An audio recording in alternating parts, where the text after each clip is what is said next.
1995년 9월 2일 이 에크하르트 트루스지라고 하는 신문에 실린 내용입니다. 이 로라 나우만이라고 하는 사람이 1991년부터 척추 근육 위축증에 걸렸었습니다. 그리고 신경체계 퇴행성이라고 하는 질병이 겹쳐가지고 침대에서 병상에서 전혀 일어나지 못하는 그런 환자였습니다. 그런데 5년 만에 스스로 일어나게 된 겁니다. 이 로라 나우만이라고 하는 사람이 그 일어난 일이 전 세계적으로 얼마나 희귀한 일이면 이것이 신문에서 이렇게 다루어서 오늘 우리에게까지 전해지겠느냐는 겁니다. 그런데 오늘 본문 말씀은 5년이 아닌 7배가 되는 38해 동안 누워서 일어나지 못하던 사람이 일어난 일을 다루고 있습니다. 오늘 우리는 이 본문 내용을 아주 꼼꼼하게 짚어봐야 되겠습니다. 그러니까 그냥 듣지 마시고 본문을 잘 이렇게 유의하면서 따라와 주시면 감사하겠습니다. 1절에 보면 그 후에라는 말은 예수님께서 왕의 신하를 이 사장에서 치료하시고 난 후에라는 말입니다. 이 유대인의 명절은 이 오순절 그리고 이 초막절, 유월절 그러한데 지금 이 요한복음에는 이미 유월절 때 예수님께서 3번이나 올라가셨다는 기록이 2장, 6장, 11장에 기록하고 있습니다. 그런데 유대인의 명절이라고만 기록된 걸로 봐서 이것은 유월절이 아니고 다른 명절이었다라고 추측을 합니다. 초막절 아니면 또 장막절이 아니면 이런 절기였을 것이다. 이런 그 오순절이었을 것이다. 이렇게 지금 추측을 한단 말입니다. 그런데 어떤 명절이었던 간에 그것이 중요했으면 그 명절의 이름을 적어놨을 것인데 지금 그 명절이 무슨 명절이었느냐는 이 병 치료받은 일하고는 아무 상관없기 때문에 지금 기록되어 있지 않았다는 겁니다. 그러므로 성경에서 기록 안 한 건 중요하지 않은 것이니까 우리가 신경 안 쓰고 덜 쓰는 게 지혜롭습니다. 예수님께서 예루살렘에 올라가셨습니다. 지금 요한복음에서는 2장에서부터 예수님께서 하나님으로서 치료하신 사례를 7가지를 다루고 있단 말입니다. 그 중에 이미 2장에서 물로 포도주 되는 사건을 다루셨고 4장 전장에서 이 왕의 신하가 치료를 받는 사건을 다루셨고 지금 이게 3번째로 다루어지는 사건입니다. 이 사건은 38해 동안 움직이지 못하다가 치료받은 사례이기 때문에 오늘 우리에게 아주 시사하는 바가 큽니다. 우리가 가진 소원이 38해 동안 이루지 못하고 있는 소원이 혹시 있습니까? 가능하다는 것이 믿어집니다. 오늘 이 본문을 이해하면. 그런데 보통 사람이 자기가 가지고 있는 소원이 38해 동안 이루어지지 않기는 쉽지 않습니다. 보통 한 5년, 10년, 20년, 30년 그러지 40년 가까이 간절히 원하던 소원이 안 이루어지는 경우는 그렇게 흔치 않단 말입니다. 그래서 오늘 본문 보면 그 일이 이루어지는 것을 알 수 있습니다. 물론 이미 사도행전 3장에서는 나면서부터 안진병이 되었던 자가 40여 세 됐는데 예수 그리스도 이름으로 치료받은 사례가 있습니다. 그러나 지금 요한복음은 우리가 사도행전으로 넘어가기 전이란 말입니다. 성경은 이렇게 곳곳에서 오랫동안 간절히 원했으나 이루어지지 않던 일들이 이루어지게 되는 내용을 다루고 있습니다. 목적은 우리에게 믿음을 주기 위함인 것입니다. 그들은 너와 다르다. 너는 꿈도 꾸지 마라. 그런 내용이 아니고 봐라, 이거 봐라. 희망을 가져라. 용기를 가져라. 라고 우리에게 가르치시기 위함이시란 말입니다. 2절에 보면 예루살렘에 있는, 지금 예수님께서는 가나안 포도잔치를 이 물로 포도주 변하는 일을 일으키시고 난 다음에 예루살렘에 한번 오셨다가 사마리아 들려서 수가성 우물가 여인 만나고 예수님 전하고, 그리고 다시 갈릴리에 가서 왕의 신하를 치료하는 일에 역사해 주셨단 말입니다. 그리고 다시 또 예루살렘에 오신 겁니다. 지금 명절을 맞이하여서. 그런데 양문 곁에라고 하는데, 이 양문은 이 예루살렘에 그 명절 때 올라오면 이 짐승을 드립니다. 자기가 돈을 주고 사서 자기가 그 짐승에다가 손을 얹으면 자기가 지은 죄가 짐승에게 전가되고 그 짐승은 대신 죽어준단 말입니다. 상징성이 있죠. 그래서 그 짐승을 가져다가 그 제사장들이 허락되는 짐승들을 가져다가 잘 씻깁니다. 물에다가 잘 씻겨가지고 가서 이제 그 깨끗하게 만들어서 드린단 말입니다. 여러분, 우리 옛 어머니들이 헌금을 다리미로 드렸다는 말 듣지 않습니까? 그거 헌금통에 넣고 개수위원들이 개수하다 보면 또 다시 구겨져요. 그런데도 불구하고 헌금을 이렇게 다려서 드리는 분들이 있단 말입니다. 얼마나 그 자녀가 귀하면 속옷을 다리미로 데려서 입히겠어요? 그 금방 또 구겨지는데. 이 양문은 하나님께 드리는 예물을 물로 씻어가지고 드리는 그런 곳이었단 말입니다. 히브리 말로 베데스다라고 하는데 이것은 자비의 집입니다. 그런데 못이 있다고 그러잖아요. 그 연못에 그런 일이, 수돗물, 우리는 물 그러면 수돗물하고 수도 트는 것만 생각하는데 옛날에는 수도가 없었잖아요. 그러니까 못이 있었단 말입니다. 이 연못이 있었는데 행각 5이 있었습니다. 이 행각은 우리는 이제 행각 개념이 사라져가지고 비치 파라솔 같은 걸 생각한단 말입니다. 그런데 여기서 말하는 행각은 환자들이 훨씬 더 비 피하고 눈 피하기 좋은, 추위 피하고 더위 피하기 좋은 환자들이 아주 합법적으로 누워 있을 수 있는 그런 장소입니다. 오늘날 이 노숙인들께서 그 저녁만 되면은 지하철 같은 데 모여서 어떤 건물 옆에 비 피하는 데 가서 모여서 잠을 자고 그러지 않습니까? 이걸 일일이 다 단속을 할 수 없는 게, 지금 그 집 없는 사람들에게 그 비 피하고 눈 피하고 거기서 자겠다는데 그것까지 어떻게 막냔 말입니다. 그럼 미국도 못 막아요. 미국도 그 노숙인들 보면 못 막는단 말입니다. 그러니까 그런 이 이스라엘에서도 갈 곳 올 곳 없는 병자들이 이렇게 모여서 합법적으로 이 집에서 내쫓김 받고 그런 사람들이 모여 있는 곳이었단 말입니다. 중요한 것은 예수님께서 여기를 가셨다는 겁니다. 3절에 보면 그 안에 많은 병자, 맹인, 다리 저는 사람, 혈기 마른 사람들이 누워 물의 움직임을 기다리니, 이것은 오늘날로 말하면 더 이상 현대의학으로는 해결할 수 없습니다. 퇴원하셔서 드시고 싶은 거 드시다가 그렇게 지내시기 바랍니다. 그래서 병원에서 포기한 사람들이 모인 곳입니다. 오늘날도 현대의학에서 다룰 수 있는 질병이 예방의학적인 차원에서 한 5천 가지 된다고 그래요. 그러나 실질적인 질병은 3만 가지가 넘는다고 합니다.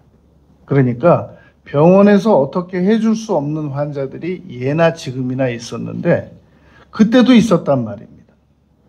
이런 사람들이 지금 모인 곳입니다. 그런데 왜 이 사람들이 여기 모일 수밖에 없었느냐? 무슨 근거가 있어야 되지 않겠느냐는 겁니다.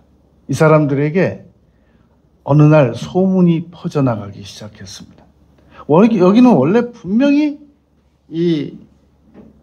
그 명절 때 우리 문화는 고향 앞으로 가는 거지만 이스라엘 사람들은 명절 때 하나님 앞으로 나온단 말입니다. 예루살렘 성전으로 나와서 예배를 드리는데 그 짐승을 가지고 번제를 드리고 그러하기 위해서 짐승을 여기서 씻는 곳이잖아요. 짐승 깨끗하게 하려고 씻는 곳인데 어느 날 이런 소문이 나기 시작했습니다. 내가 짐승을 씻는데 갑자기 물이 막 불 끓어오르더니 거기서 그 물 속에 내가 빨려 들어가 가지고 내 몸이 깨끗이 나와버렸다니까. 이런 헛소문이 퍼져나가기 시작한 겁니다. 성경은 그 어느 곳에서도 물이 끓어가지고 거기 들어갔더니 치료받았다는 내용이 없습니다.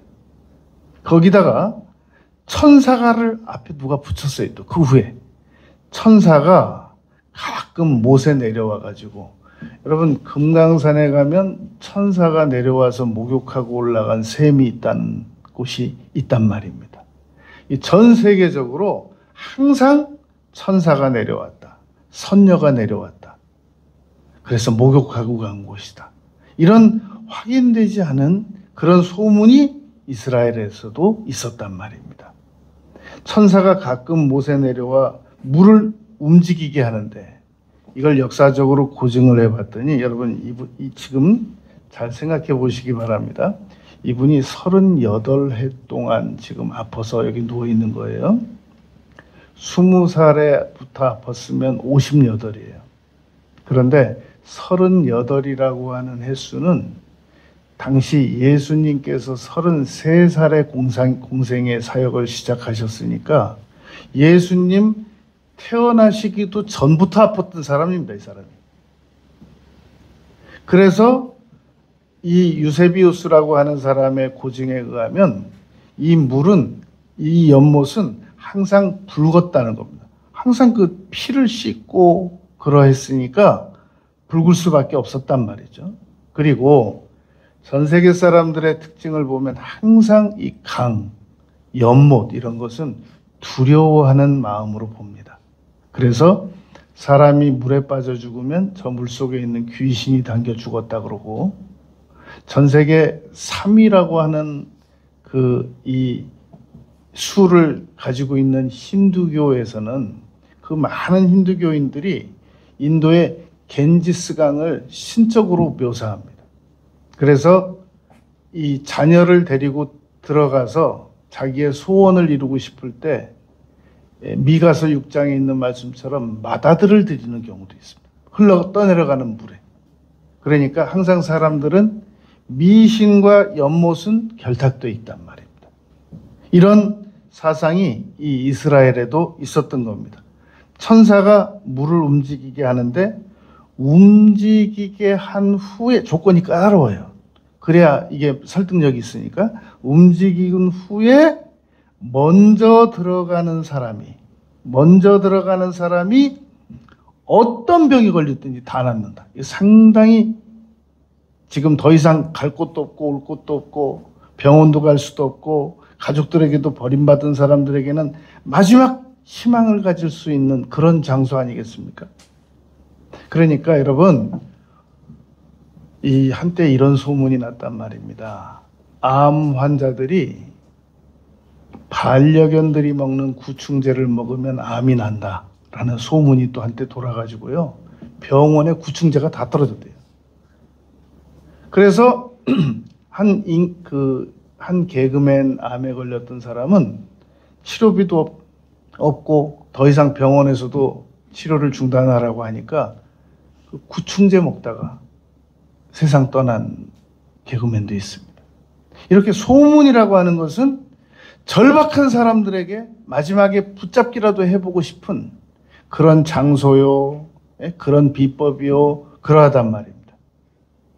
이렇게 먼저 들어가는 사람만 어떤 병에 걸리든지 낫게 된다는 그런 소문이 돌았는데, 이거 어떻게 우리가 그때 사람들이 그런 선택하는 걸 보고 무조건 참 가엾다라고만 얘기할 수 있겠냔 말입니다. 그런데 성경은 누구든지 내게 나오면이라고 그러지 먼저 들어가면이라는 사상은 없습니다. 이 4절 전체가 미신적이에요.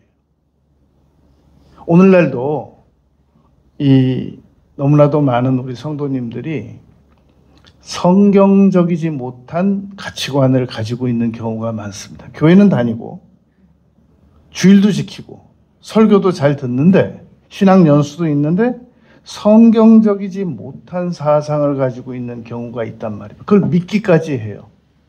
목사의 역할은 바로 그런 것들을 바로잡는 역할을 하는 겁니다. 목사가 계속 공부해야 되는 이유는 잘못하면 성도님들이 가지고 있는 그 잘못된 사상에 그냥 휩쓸려 나가고 방임하고 암묵적으로 동의하고 그럴 수 있단 말입니다. 이런 것들을 바로 잡아주는 게 설교고, 그러한 성경을 바로 해석해 하는 것이 목사가 해야 할 일인 것입니다. 그래서 지금 여기 4절에 보면 천사라는 단어도 이미 천사들의 잘못된 의존 사상을 여기 투영하고 있는 것이기 때문에 이건 빼야 됩니다. 히브리서 1장이 그런 겁니다. 당시 사람들은 예수님보다도 천사를 더 높이 봤어요. 그래서 히브리서 기자가 히브리서를 쓰면서 제일 먼저 다룬 내용이 천사는 인간에게도 종이다. 나중에는 우리가 천국 가면 천사는 우리 사람들에게도 종이고, 천사라는 게 하늘의 심부름꾼이거든요. 어디 예수님보다 천사가 더 높다고 생각을 할 수가 있느냐. 그거 바로잡은 게 히브리서 1장이란 말입니다.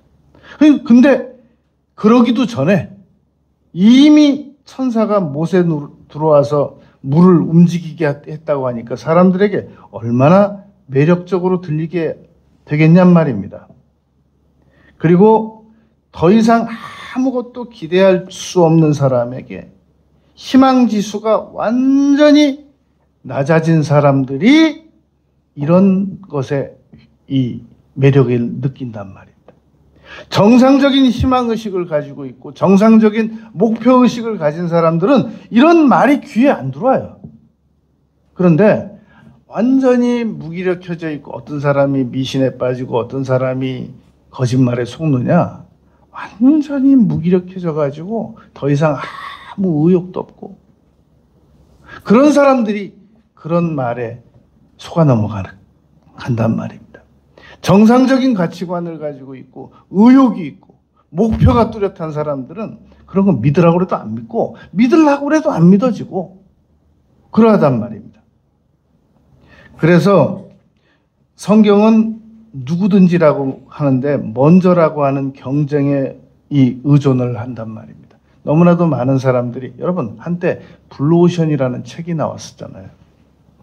그러니까 정상적인 경쟁을 해서도 정상적으로 노력해서도 이 세상은 얼마든지 살아갈 수 있는 아주 유익한 것이 많은데 굳이 피 튀기는 레드오션에 들어가 가지고 오도가도 못하고 그냥 실질적으로 거기서 아무도 성공한 사람이 없는데 세상에 잘못된 소문 때문에 거기서 못 빠져나오고 있어요. 두려워하고. 그래서 그러지 말라. 얼마든지 새로운 좋은 방법이 있다. 블루오션이라는 책이 한때 나왔는데 그것도 또 잠깐이죠. 그거 누가 읽겠어요? 잠깐, 그 시기에 잠깐 읽죠. 그 시기에 대통령도 그 책을 읽었습니다. 누구에게 선물 받아가지고. 신선했습니다. 지금은 잊혀진 책이 됐단 말입니다. 사람들은 왜 새로운 정상적인 방법의 매력을 못 느끼고 말도 안 되는 그런 방법에 현혹돼 가지고 거기 심취하고 있는가? 여러분, 왜 사람들이 우상을 섬길 것 같습니까? 우상은 사람을 피곤하게 안 합니다. 윤리성도 묻지도 않고 그냥 마음 놓고 살다가 아무 때나 너 필요할 때만 와서 구하라. 그게 송아지 만들어 놓는 거거든요. 그냥 마음대로 살다가 아쉬울 때만 나와서 이야기해요. 근데 성경은 너무 까다로워요. 뭐 이거 하지 말라, 저거 하지 말라, 그거 하지 말라, 회개해라, 뭐 기도해라. 너무너무 힘들어요, 기독교는. 그런데 이 우상은 너무 쉽습니다. 사람들이 왜 미신에 빠지느냐? 너무 쉬워요. 그냥 가만히 있으면 돼요. 무기력하게. 그리고는 누가 말하면 당신 왜 여기 있냐? 그러면 전 물이 안 끓어서. 물 그러면 어떻게 끓면 들어가면 돼. 데려다 줄 사람이 없어서. 이렇게 몇 가지만 변명하고 계속 누워 있으면 됩니다. 어떻게 먹고 사느냐? 먹고 사는 건 여러분 걱정 없습니다. 왜냐하면 우리나라 사람들도 지금 노숙인들이 이렇게 어디 계시면 노숙인들만 찾아다니면서 밥 먹여주고 샌드위치 갖다 주고 뭐 갖다 주는, 안 갖다 주고는 견딜 수 없는 심령을 가진 사람들이 특별히 우리 기독교 안에 많습니다.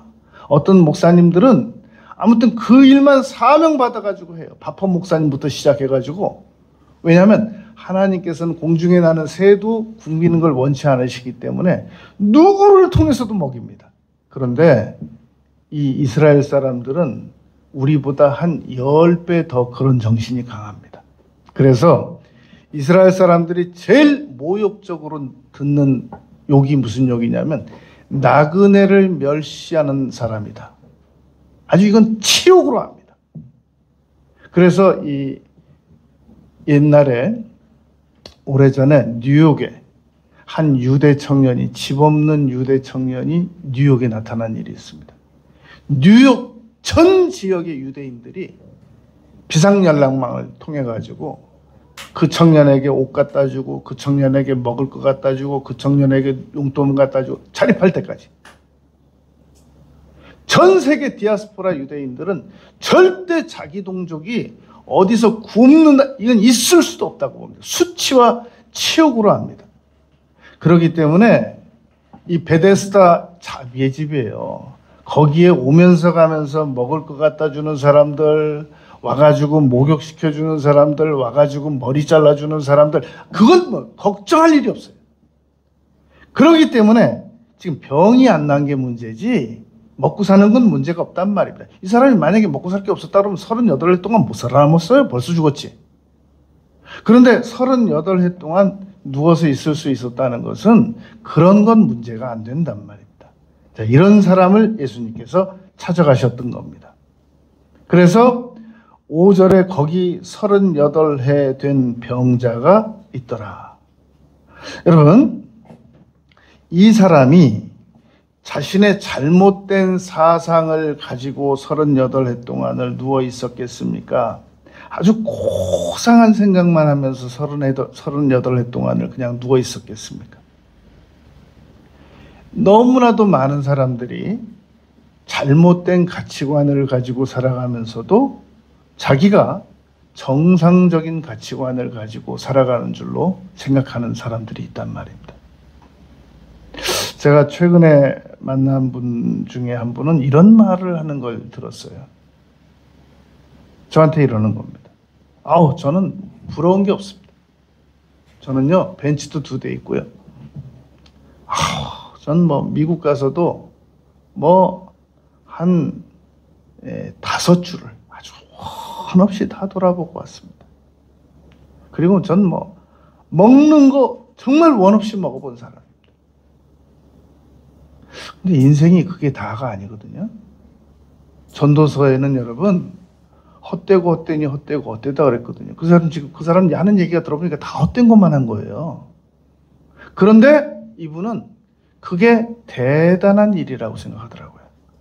그럼 제가 거기다 대고 그건 다 전도서 보면 헛된 겁니다 라고 말할 수는 없잖아요. 아니 지금 그 전혀 자랑거리가 아니던데. 그러므로 자기는 뭐 아주 뭐 부러운 게 없다는 거예요. 그건 잘못된 가치관이에요. 그런 것들은 자랑거리도 못 되고 추구할 일도 아니고 그건 하루에도 시간 없어서 못할 일인 겁니다. 그러니까 여러분, 이 38해 동안 누워있는 사람이 아주 고상한 가치관, 고상한 정신체계만 가지고 누워있다고 가정하기는 어렵습니다.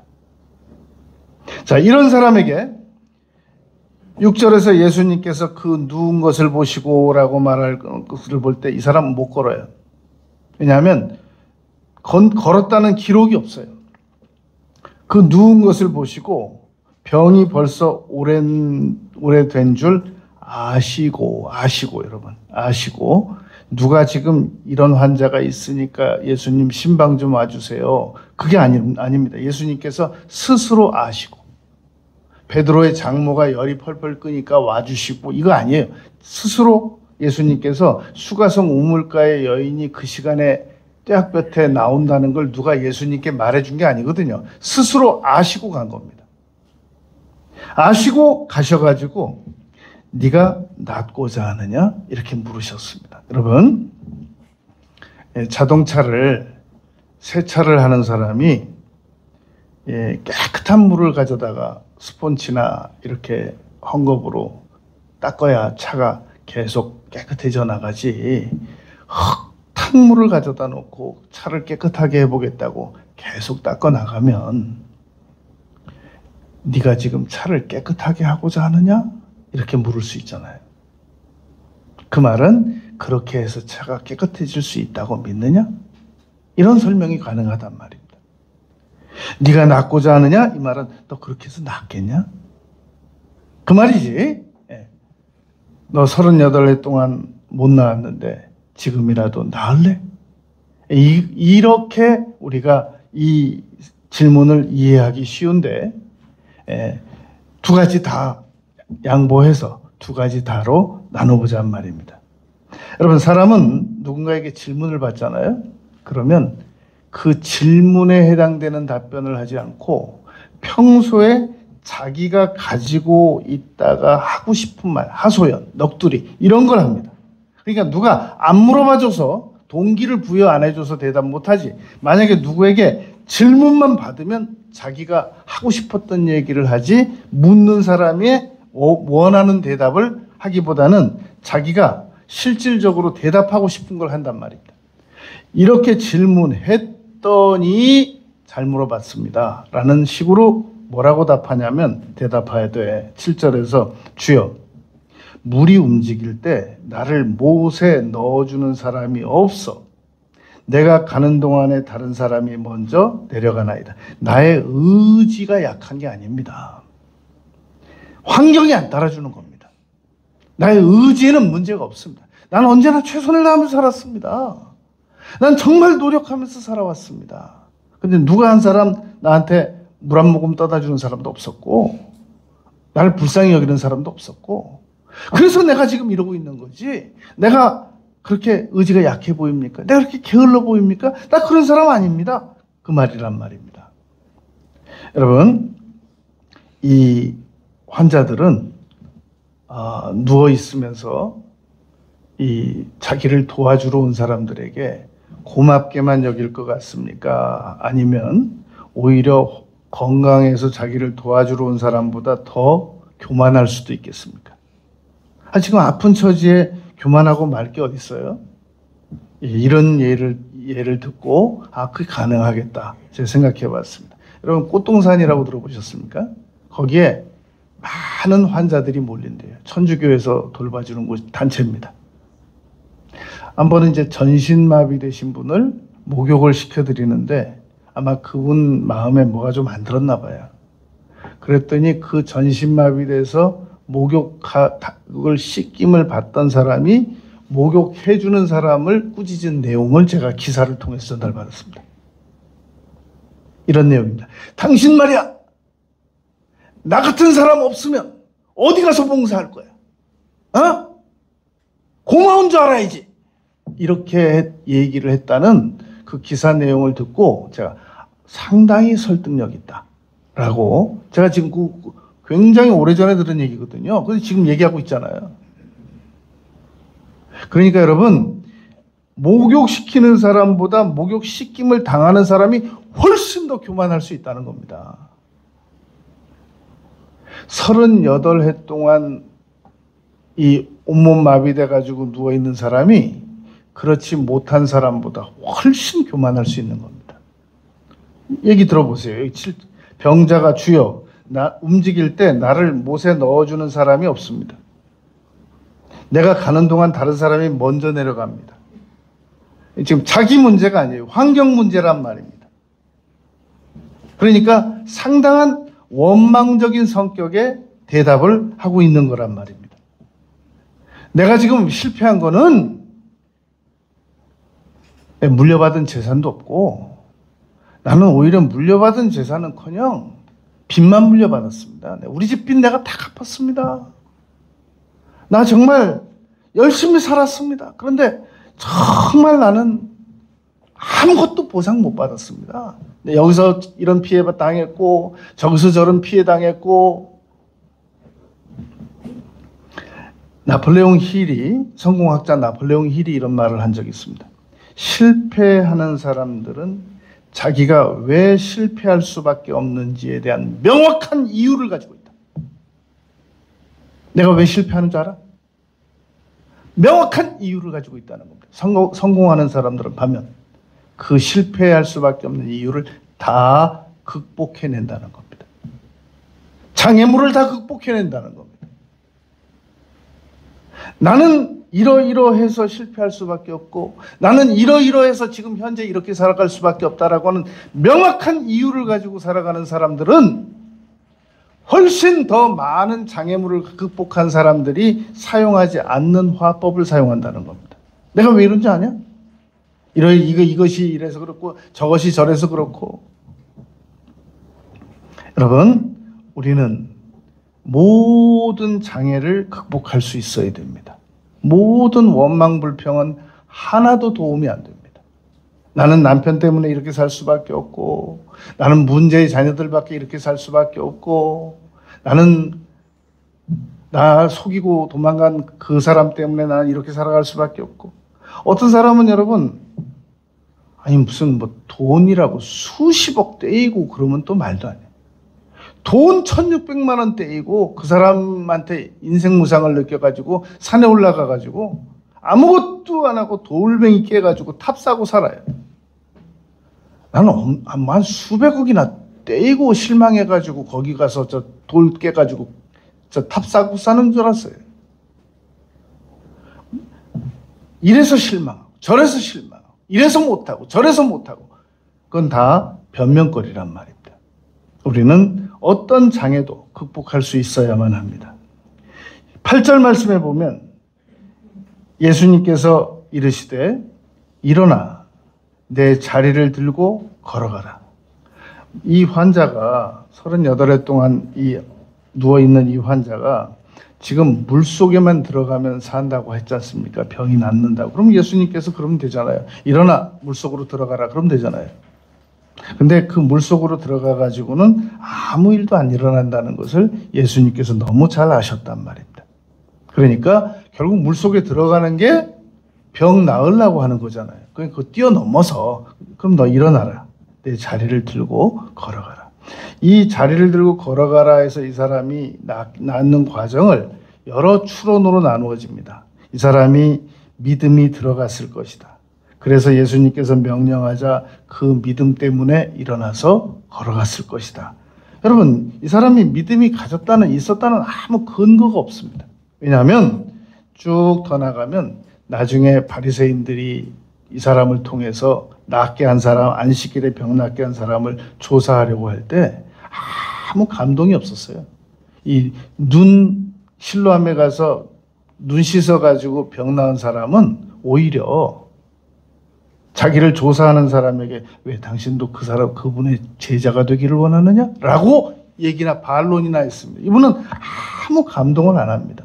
여러분, 우리가 오래전에 정말 아무 조건 없이 뭔가 베푼 사람을 오랜 후에 다시 만났을 때 당신이 그 사람이냐고 정말 고마웠다고, 나 정말 당신 나 많이 찾았다고, 내 진짜 당신 만나고 싶었다고 이럴 거라고 생각하면 상처받습니다. 혹시 그런 경우가 있으면 정말 나를 무덤덤하게 바라볼 것이다 라고 생각하면 실망 덜합니다. 내가 옛날에 많은 걸 베풀어 줬어요. 그 사람이 세월이 많이 가서 정말 고마웠다라고 말하면 얼마나 고맙겠습니까? 보람도 있고. 안 그런단 말입니다. 마치 멀뚱멀뚱 쳐다보는 것처럼 쳐다보는 경우가 99.9%입니다. 그러니까 기대 안 하는 게 좋단 말입니다. 그래서 내 자리를 들고 걸어가라. 이제 그러면 왜 예수님께서는 거기 환자 많았는데 왜 그 사람만 치료하시냔 말이죠. 엘리사 때 나만 외에는 치료받은 사람이 없다라고 예수님께서 누가복음 4장에서 말씀하셨습니다. 엘리야 때 그 마지막 남은 거 먹고 죽으려고 했던 그 과부 외에는, 이 공교했던 여인 외에는 이적을 체험한 자가 없다라고 누가복음에서 말씀하셨단 말입니다. 제가 오래전에 이태리에 있는 아주 어느 심리학자가 쓴 책을 보고 지금도 잊혀지지 않는 그런 그 소제목이 하나 있습니다. 선행을 낭비하지 마라. 왜냐하면 선행을 낭비해봐야 아무 보람도 못 느낀다라는 그런 내용이었습니다. 여러분, 하나님께서 얼마나 많은 이적을 가지고 계시고 얼마나 많은 은혜를 가지고 계시는데 아무에게나 안 베푸시는 이유는 그것이 그 사람에게 유익이 없기 때문입니다. 10명의 문득병자를 치료해 줬는데 1명만 돌아와서 9명은 감사 안 하지 않습니까?